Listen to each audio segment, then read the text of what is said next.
I was lying in bed at home in Düsseldorf. Suddenly, the whole room disappeared, and it was as if I were in the cosmos. And above me shone a huge white shining gate with the white dove. After that, I painted the picture, and there was only peace and silence.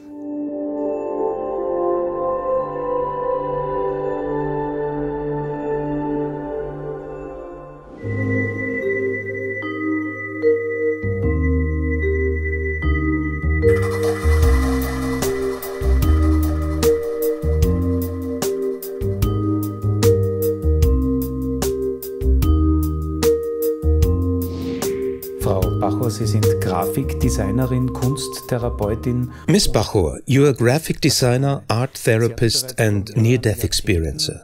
Several decades ago, you had an extraordinary experience that influenced the rest of your life, but which you were unable to talk about for a long time. Please tell us what happened back then and under what circumstances. Ja, ich war Mitte 30, lebte in Stuttgart und I was in my mid-30s living in Stuttgart and had very dramatic relationship problems. I was married, but at the same time I had met another man, and it was all very excessive and very dramatic. Then I had a mild heart attack. I received medical care, but I wanted to get out of the hospital very quickly because I didn't like being there.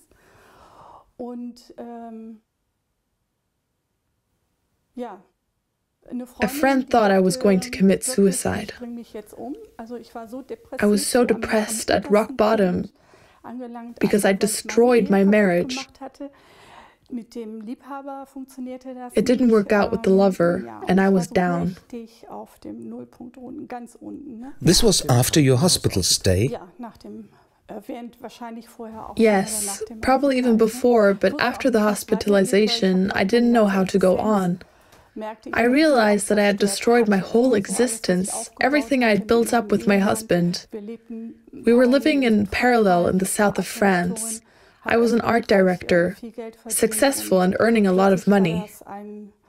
Suddenly, a tsunami came over my life, and I couldn't control it anymore. The doctor said, mild heart attack. Somehow, doctors also scare me.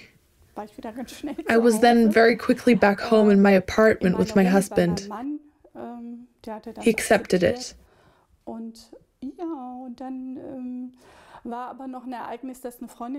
Then there was another event. A friend was doing a fairy tale roleplay in Sindelfingen and called me one evening. The last role was the magic flower. When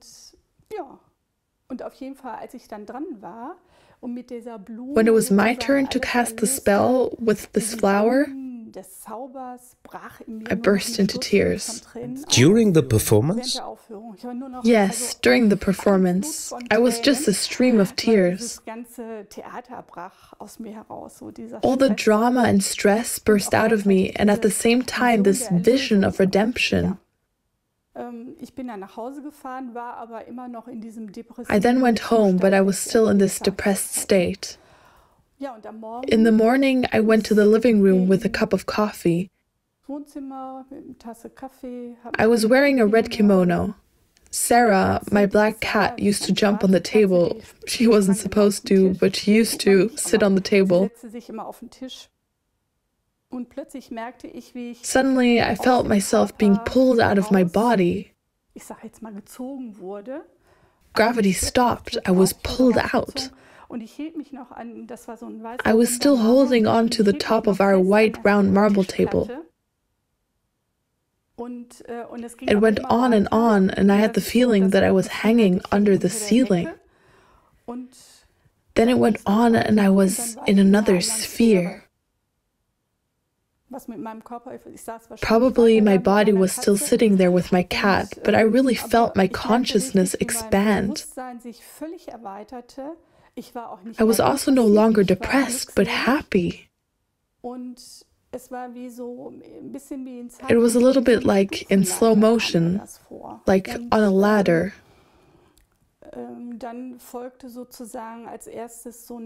Then first came a movie of my life. I was in a theater hall and there were people on the stage. I realized this has to do with my family and also with me. I also realized when I looked at it, I am at the same time the actors, I'm the stage, and I'm the director. I am all that. And I also realized I still have something to sort out in my family. It wasn't finished yet. It all happened very quickly. So you relived your biography in the environment of your family? Yes. That family situation, but especially the drama. I can no longer remember the details. I only knew at the end, I still have something to do. I still have something to clarify. Then the journey continued. I say hi now, but in the end it's an expansion. I had to laugh and I felt like the laughing Buddha. Suddenly I realized what kind of game we are staging here, what kind of drama. I just had to laugh. I don't remember how long these phases lasted. After all, one is outside of space and time. But it was simply connected with happiness and liberation. It wasn't just laughter. It was an absolute liberation from this life that I experienced here as a woman, as Ingrid. Then the journey continued. While I was still in the observer position on stage, in the next step, the world entered me. I somehow became one with it. And it became brighter and brighter. And quieter and quieter. Indescribable. And I could no longer really say, this is me. But it was only a we, or a feeling of unity. And one was drawn further into a sphere. I was pulled into it, or I was maneuvered into it, without my knowledge, without my doing anything. It was like I was being pulled into a sun.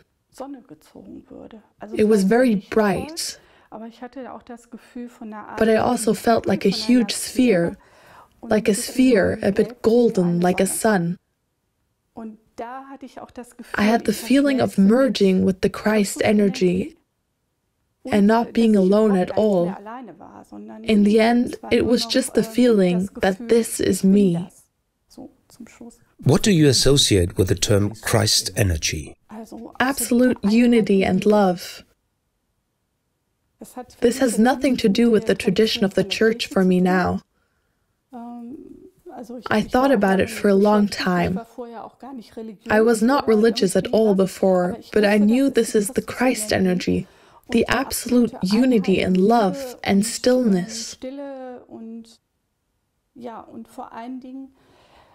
When I climbed up that ladder, I still thought, wow, now I'm going to know who or what God is.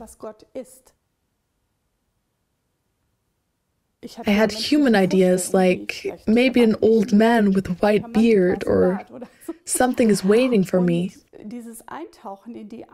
This immersion in oneness showed me that I am part of the divine. And therefore the final impulse was this sentence, I am this. So not I am God, but rather I am that, and I am in that, and God is in me. Such a unity, you don't even think anymore. That was the last impulse. You say you were not denominationally oriented, but at the same time you had an expectation, an image of God. You speak of Christ, so you were religiously influenced after all. How do you assess that yourself? I'm Protestant, not educated but confirmed.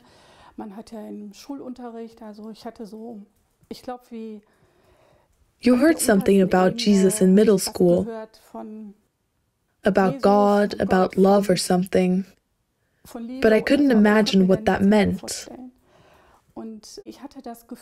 I had the thought still taken over from my parents or from my mother. God sees everything and punishes you. The punishing God. And that was also one of the most important experiences. When this phase with the laughing Buddha happened, there is no punishing God. He doesn't exist. These are just our stories. That was another great liberation, even though I didn't really believe in punishment. As I said, I was also not religiously oriented, rather atheistic or materialistic, I would say. Religion didn't interest me at all. In a written account of your experience, you very clearly associated your experience with Christ. You write, "In my being, Christ revealed himself to me as an eternally present and loving reality." At the same time, however, you had no traditional Christian imprint. So why exactly the term Christ? Yes, you could ask that. It was like an old knowledge that came up. It was just inside me, even though I was also involved with Buddhism and Hinduism. When you're in your mid-30s, you hear a lot of things, even from friends who are involved with different religions or with gurus and such. No, that was an absolute certainty. And also a tapping into the Christ consciousness that I probably once had. And that this vital effect was active and doing something with me. So I didn't have to do anything. I was not a believer at all, and it would have never occurred to me to stage such an experience. For me, it was an omniscient presence that also knew about me and loved me above all else. Unconditionally. I had never experienced this unconditional love, neither in such a situation nor at all in my life. Yet I had just been through these love dramas.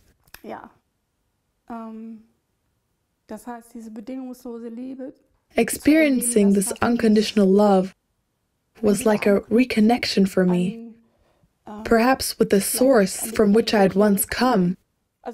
It was totally familiar. And it was clear, this is Christ. Then I remembered, in my youth, I often had visions of Jesus, but I didn't take them quite seriously. He often walked by my side. I knew it was Jesus, but I couldn't really do anything with it. But all this has come from within you in your present memory, without any religious imprint from your parental home. My parents were atheists. There is perhaps a very interesting episode because it also has to do with Christ and the later experience with the Holy Spirit in the form of the white dove. When my mother was pregnant with me in Vilshofen in Bavaria, my parents were refugees, very poor people. They had 2 rooms. Under the ceiling was stucco with a dove. My mother was pregnant with me, and she told me that a friend was there and said, "You must have been impregnated by the Holy Spirit." As a result, my father had to knock it off, that is, remove it. I think that was a good start for me, because white doves eventually became so important to me. Did you also have something like a foresight or vision in this experience? I had a very special vision later in my second near-death experience. But now the following happened. On the way back to my body, I was pulled down. On the way back, I was in a field, and you could say I was shown the future. I saw my own future and the future of the earth. I was shown a new earth and a new heaven. There is nothing unfamiliar about this idea. And above all, I experienced a wonderful harmony, colors and forces that did not work against each other, but in harmony, as if they followed a law. I was shown what my soul looks like and what the souls of other people look like. Those of trees, animals. All this was shown to me in a flash, of course. It was such a compact information within a second, although all this is not bound to time.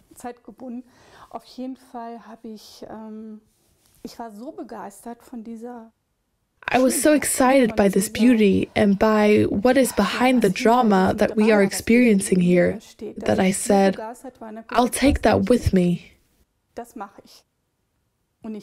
And I think that's the reason I came back here. How then did the return to the body come about? Was there a decision, an impulse? The return took place after I had made up my mind. Before that, there was this field of Christ consciousness. Then I came into this sphere where the soul of the world was shown to me. I say now consciously of the whole world, and where I merged with it in such a way that it was clear to me in this unity field, I know all this. I am no longer separate, and I take that with me. And then I was again in my body. Were you able to deal with your life situation more easily after your return? No, not at all anymore. Rather not at all. At first, for about a week, I was so full of love that I just walked through Stuttgart or around somewhere outside. I was very restless, and I could have given every person a hug. Sometimes I did that and I said, I love you. I had tears in my eyes from happiness. I loved the whole world as if they were my children.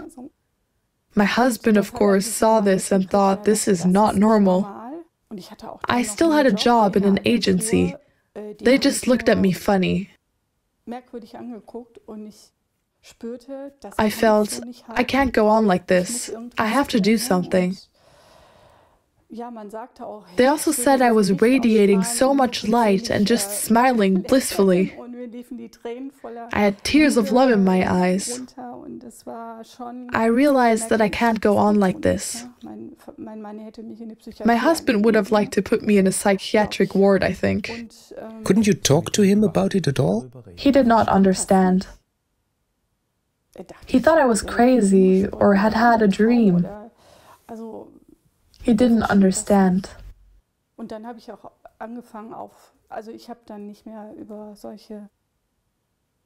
I didn't talk about these experiences anymore. The others couldn't understand. They thought I had a psychosis or something. I was also very active and very lively. Some couldn't stand that anyway. Then I talked about the soul. That was very difficult. It took me about a week to even get out of that happiness mode. Today, anyone would want to get into that liberated consciousness. I was in my mid-30s and had no idea what had happened or what it would mean to the world.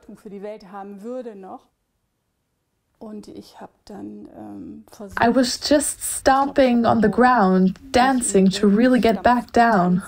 Then there was a phase where I hid. I didn't talk about it. I tried to keep working. I think I also got back together with my boyfriend, but that was also a drama. And slowly my marriage came to an end, and I went back to Düsseldorf. That was difficult. At that time, I tried to hide it, and I was told that I was a healer. But I noticed in my environment, as soon as I talked about the soul or about healing, people didn't understand it.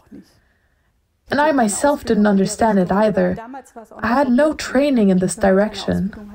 At that time, it was still forbidden to heal if you had no training. I still remember that. So I always camouflaged it a bit. But then the thought came to me, I could draw people's souls. I'm a graphic artist and tend to draw. I remember there was a young man I was drawing and he kept flinching as if I had stuck him with a needle.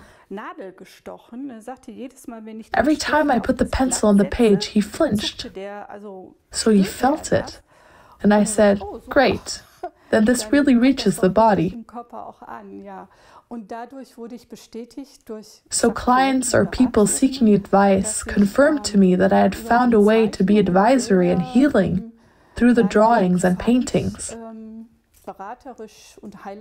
At the same time, however, I tried to remain professionally in advertising. Otherwise, I would have lost my livelihood. That was the problem. With the marriage, all my money was also gone. We were living in France. I started from scratch again. If it hadn't been for this memory of my near-death experience, the work of the Holy Spirit, and also the companionship, so that I felt protected in company, I don't think I would have survived. Later, your life took another dramatic turn due to cancer. Yes, that's right. That was 1997. That was really a year when the whole world fell apart for me. It was also the year of my divorce. I was bullied at work, I was fired, my almost new car was stolen, and my father died. It was all so dramatic, all so compact. Even my father's death, I accompanied him through the hospitals for 3 months. It was very bad. And I had to decide in the ICU that the machines should be turned off. What a miracle that the doctors even asked me. A few months later, I was diagnosed with cancer. Accident after accident occurred over a 3-year period. And at the end of that time span, I had a near-death experience. I was at home because I had already made up my mind. If the doctors predict that I won't survive this anyway, then I'll go home. So you were out of treatment? Basically, I was out of treatment, yes. But the doctor still wanted to finish chemotherapy or do radiation. So I was lying in bed at home in Düsseldorf. Suddenly, the whole room disappeared. And it was as if I were in the cosmos. Above me shone a huge white radiant gate with the white dove. After that, I painted the picture. And there was only peace and silence. And I now consciously say again, peace.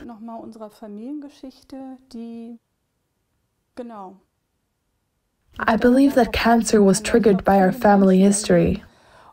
I think many people often experience such tragedies and don't know how to get out of this deep valley. I had a very difficult childhood and always thought my father and I hated each other. When I was with him and he died, I realized that I actually loved him very much. I had written the funeral letter for the priest and was crying terribly. My mother said, "He's not worth crying over." And I think that really broke my neck. I think that was the trigger for me getting cancer.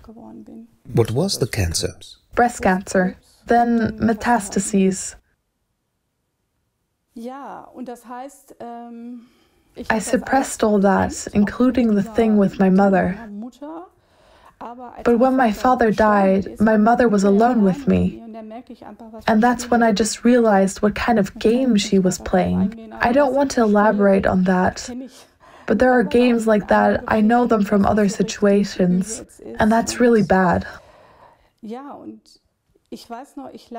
I remember I was lying in bed with cancer, fully treated, The doctors said I would only live a few more days. I had a fist-sized tumor over my heart that was inoperable, and I had reflux congestion in my brain. The fist-sized tumor was visible from the outside.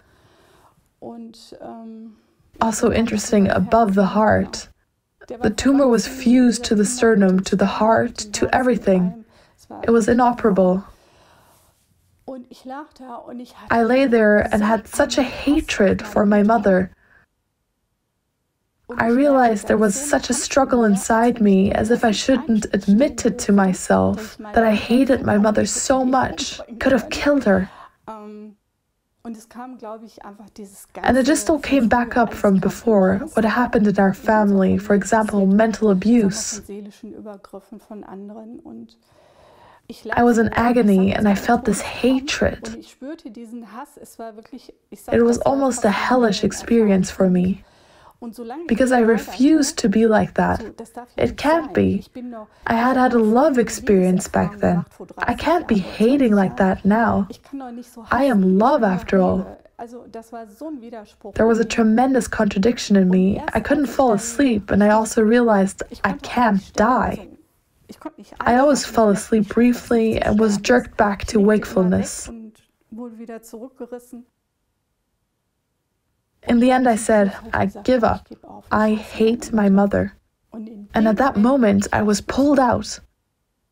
I was at the lowest point at first. And then it was like going up in an elevator into the cosmos. So what you basically did was give up an inner struggle and surrender completely to what is. Yes, and also to admit, yes, I hate my mother. I'm so full of hate, I could have destroyed the whole world. I also really smelled like sulfur. That's when I thought I was hallucinating. It really smelled like sulfur and I thought I had landed in hell. But at the lowest point, grace comes. How did you experience that? I was immediately out of my body the moment I simply accepted that I am the way I am.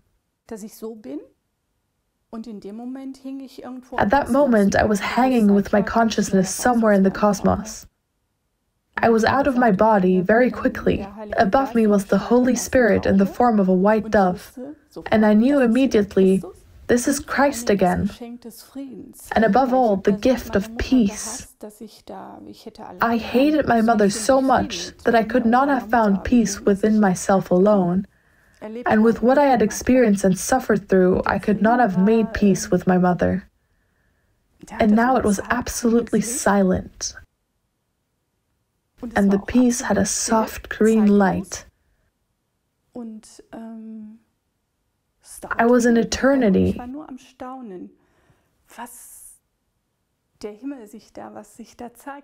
I just marveled at what was there and what was happening again. At some point, deep in my heart, I heard a very soft voice. Are you ready? More amazement. Somehow the mind was no longer working either. I heard this and again could only marvel. Then after what felt like an eternity, I heard a second time, are you ready? Very tenderly. Tenderly, really loving.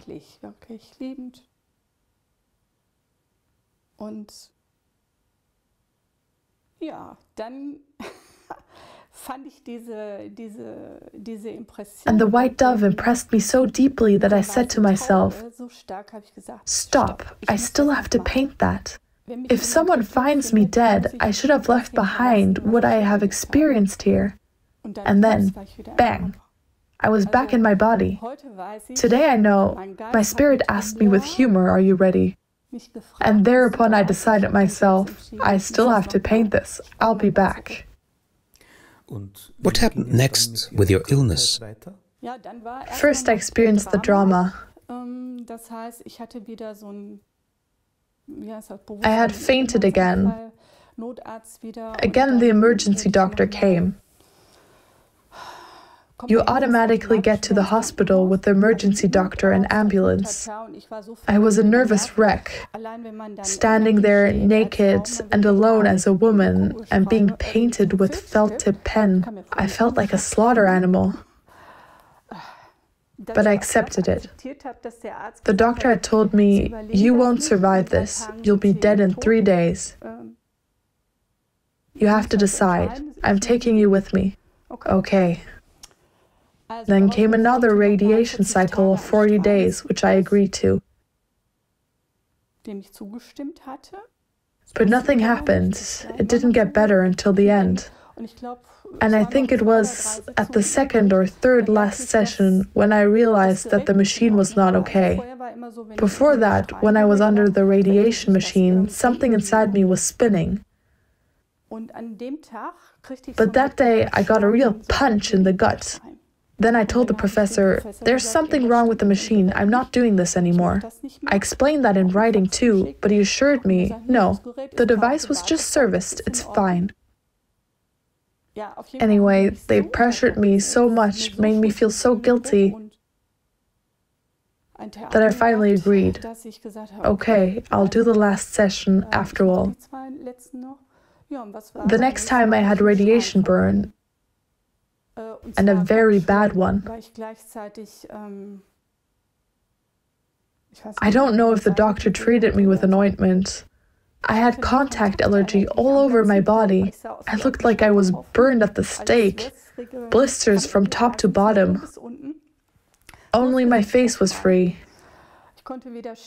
I couldn't stand or lie down, nothing worked. It was very dramatic. And then I decided, that's it. I'm not going to the hospital anymore, to any doctor. Then I had a conversation with a psychotherapist. She said, "What is your last wish? Your last will?" I spontaneously answered, "To swim with dolphins." I used to be a diver as well, was in the sea a lot. She said, "That's a nice wish, but I don't think it's compatible with your radiation burn." She said I was no longer fit to fly in my condition. I said, "I'll do it anyway. I don't care. Let them throw me out of the plane." I was defiant, and that saved my life.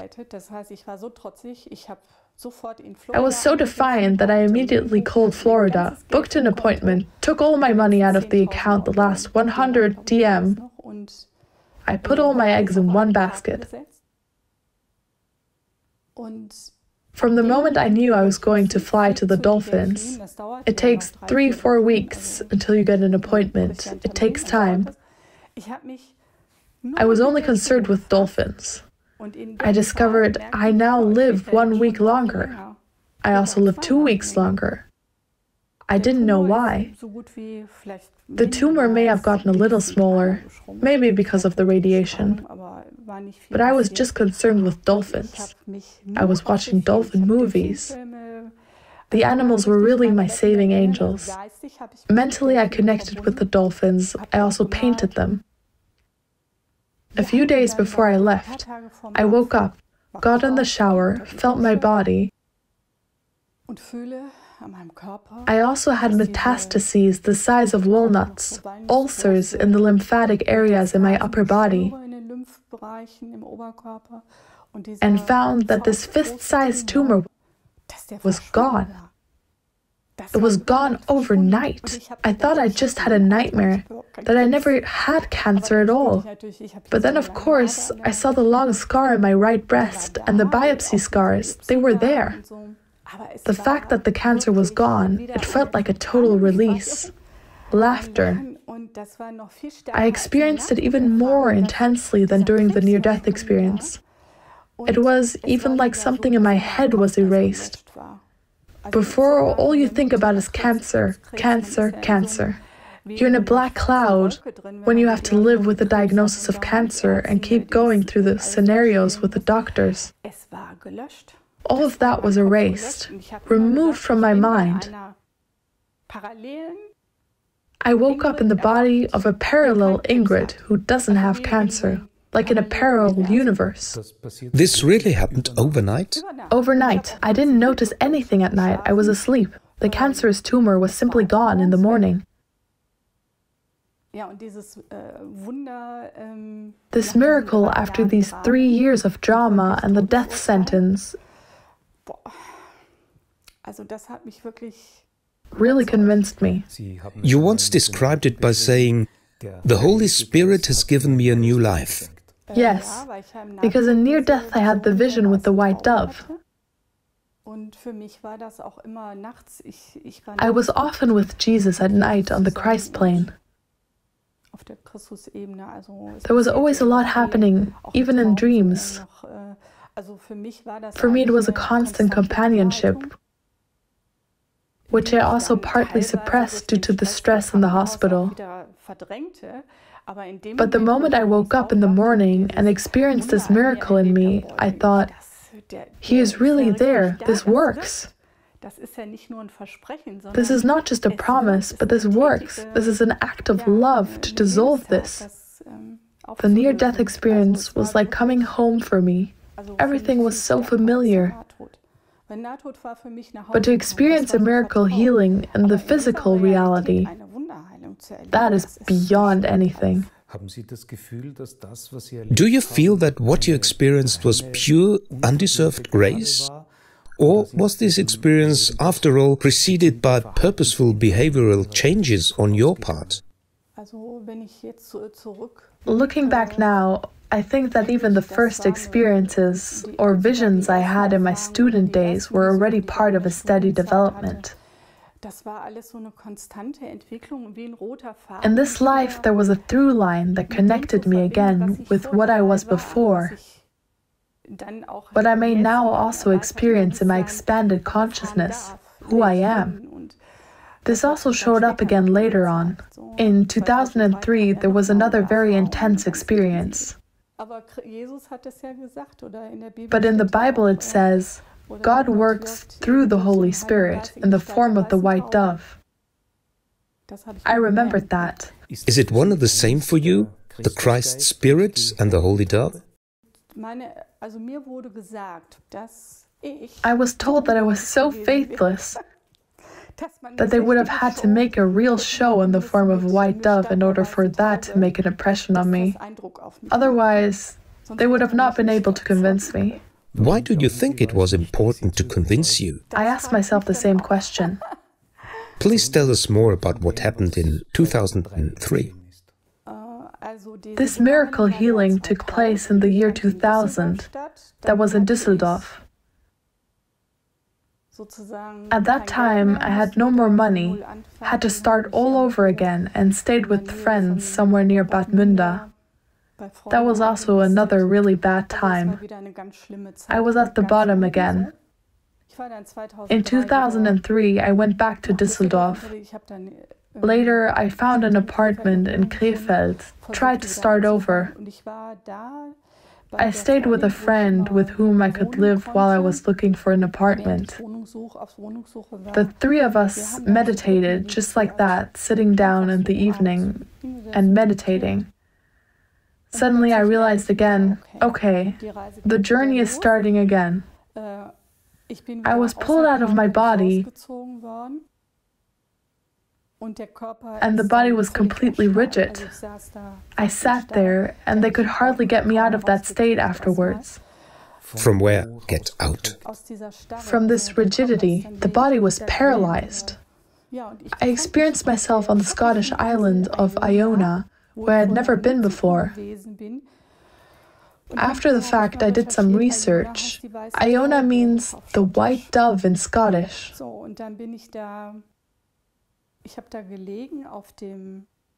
I was laying there, experiencing the karst landscape and listening to the seagulls.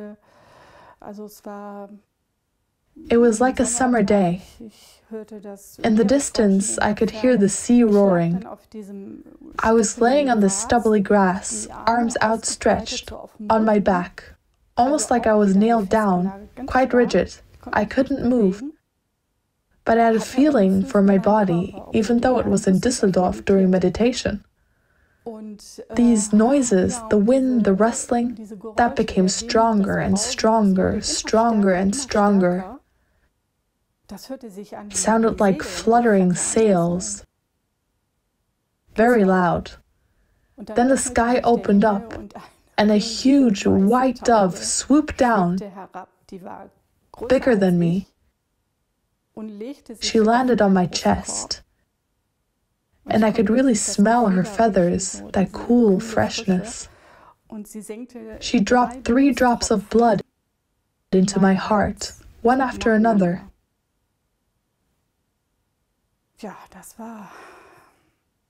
It was incredible. The wind was still strong, stirring up the feathers, and behind the feathers there was only white light. I could see that the dove was made of white light. At the very end, after the 3 drops of blood, which were very big, I saw a huge flash of white light, and the whole scene disappeared. I was back in my body, and it took a very long time before they managed to wake me up. It was like a blood infusion, like resuscitation. This experience then also had concrete effects for you. Yes, I decided from now on I really work with people's souls as a counselor, as a healer. I do transformational work and I draw the soul. I have painted countless soul pictures. For me, it is the world soul in connection with the Holy Spirit. They reveal to me people's stories, show me what is important right now, basal issues to heal, what it is all about. Then the last picture is always a healing picture, outlining all the beauty and wisdom of a wonderful soul. There's a quick sketch or painting, and because information has flowed directly into them, the pictures act as healing pictures. You are also active as an hospice helper. How did this decision come about? In connection with near-death experiences, I found it important to help the dying. For example, I accompanied a dying woman in the palliative care unit in Münster.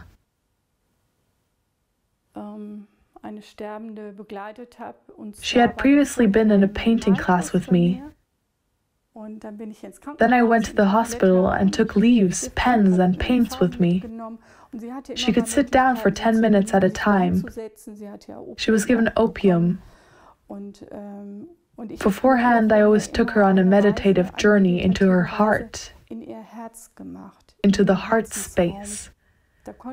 She was able to go deep into it. That is the way one goes when one dies. One is led into the heart before it goes out. She also painted these pictures. She always came into her heart, sitting on a bench in front of a spring. That's what she painted. The whole hospital room was full of the pictures. She was very happy and could then die in peace because she knew what the path was. That's when I realized it's important work for me to show people that you don't have to die to get in touch with the source, that you can also do that beforehand, and also in life when you're not sick at all, when you don't need a palliative care unit yet. What significance did your experiences have for your artistic work? The significance was also interesting. I am, after all, a trained graphic designer. I was also an illustrator and could do all that very well, but I could never paint my own picture for myself. Only in near death with the cancer, where I saw the Holy Spirit and decided, I still have to paint this, to leave this behind. From that moment I could paint. Since then I only paint soul pictures, soul paintings, like a sign medium.